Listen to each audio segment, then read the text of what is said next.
તો મિત્રો તમારા ગામની અંદર જે સીસીટીવી કેમેરાની વાત કરી એ પણ હોવા જોઈએ.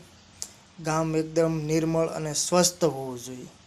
સ્વસ્થ એટલે તમારા ગામમાં કોઈ જાતની ગંદકી ન હોવી જોઈએ. અને સરકાર તમને તમામ સુવિધા ગામના સરપંચને ગામ સભાને ટોટલિંગ સુવિધા આપે છે. તમે કોઈ પણ વસ્તુ લેખિતમાં માંગી શકો છો. તમારા ગામની જે સુવિધા આવે તમે એની ITI કરી તાલુકામાં જિલ્લા લેવલે તમે તમારું બધું જોઈ શકો છો કે મારા ગામની અંદર કેટલી વસ્તુ આવે છે. તમામ વસ્તુઓ આવે છે ગામ સભાની અંદર. ટોટલિંગ વસ્તુ આવે છે. ટોટલિંગ એટલે ટોટલિંગ. કોઈ ગરીબ માણસ હોય તો એનું પણ વિતરણ થાય એવી બધી કીટું પણ આવે છે. વિધવાસ બાયુ હોય એની પણ કીટું આવે છે, એની પણ સહાય આવે છે. અપંગ માણસ હોય દિવ્યાંગ તો એની પણ કીટું આવે છે, એને પણ જરૂરિયાત સામાન આવે છે. ઘેર બેઠા કામ કરી શકે તેવા પણ સાધનો એને આપવામાં આવે છે. તો મિત્રો ટોટલિંગ સુવિધા આપવામાં આવે છે.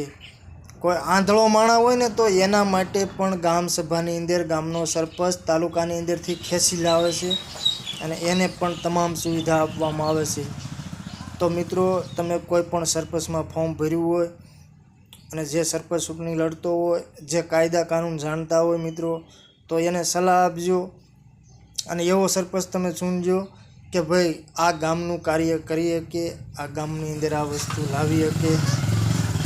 કોઈ પણ સિસ્ટમ જો તમારા ગામમાં સરપંચ સભ્યથી માંડીને તમામને કોમ્પ્યુટર દેવામાં આવે છે, તમને કોઈને ખબર છે? આ બધી વસ્તુ દેવામાં આવે છે.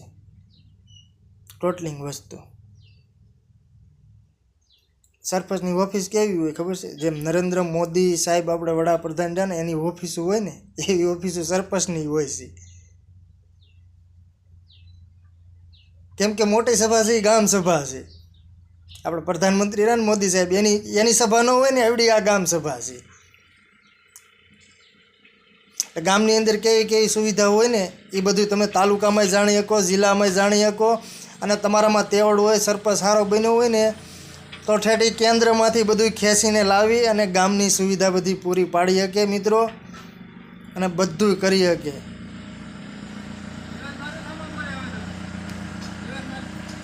બધી ટોટલિંગ સુવિધા ગામની અંદર આવી શકે મિત્રો. પણ ગામમાં એકમત હોવો જોઈએ, એક રસ્યું ગામ હોવું જોઈએ, બિનહરીફ છૂટાવો જોઈએ.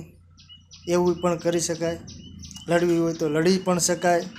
કોઈ સાથે વિરોધ ન હોવો જોઈએ, કોઈ હારે માથાકૂટ ન હોવી જોઈએ. ચૂંટણી કાલે વહી જાય કે પ્રમ દિવસે વહી જાય કે મહિના પછી વહી જાય, પણ ગામનો મૃત્યુ હોય એક જ હોવો જોઈએ કે અમે ગામ છે, ગામ છે હાથીનો પગ છે. એટલે મિત્રો તમારે નિર્મળતાથી શાંતિથી ચૂંટણી લડવી જોઈએ.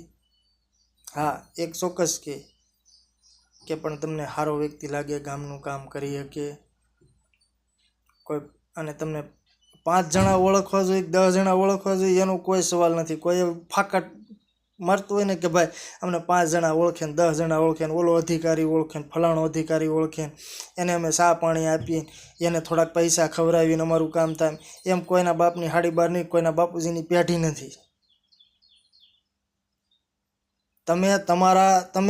તમને સહી કરતા આવડતી હોય ને અને વાંચતા આવડતું હોય ને એટલે તમે ઠેઠ ગમે ત્યાંથી તમારી ગ્રાન્ટ ખેંચી આવો. કોઈના બાપની તેવડ નથી કે આ ગ્રાન્ટ તમને ન આપી શકે એમ. ખાવાવાળા શું લે, ખાવાવાળાને સીધા જેલ હવાલે કરજો. એની પાસે બધું ચૂંટણી અધિકારી હોય, બરાબર, પ્રાંત ઓફિસ હોય, ગમે ત્યાં તમે પોલીસ બોલાવીને કે ભાઈ અહીંયા આવડું આ ખાઈ ગયા છે, આ એટલું છે, ફલાણું છે, ઢીકણું છે, ડાયરેક્ટ કેસ કરો એની ઉપર. તમારો સભ્ય હોય તો એની ઉપર કેસ ઠોકો.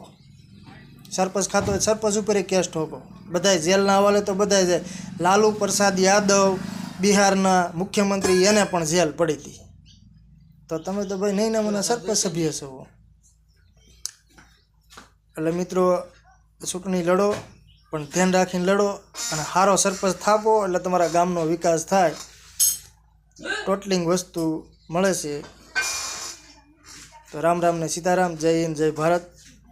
નવા બ્લોગ જોતા રહેજો.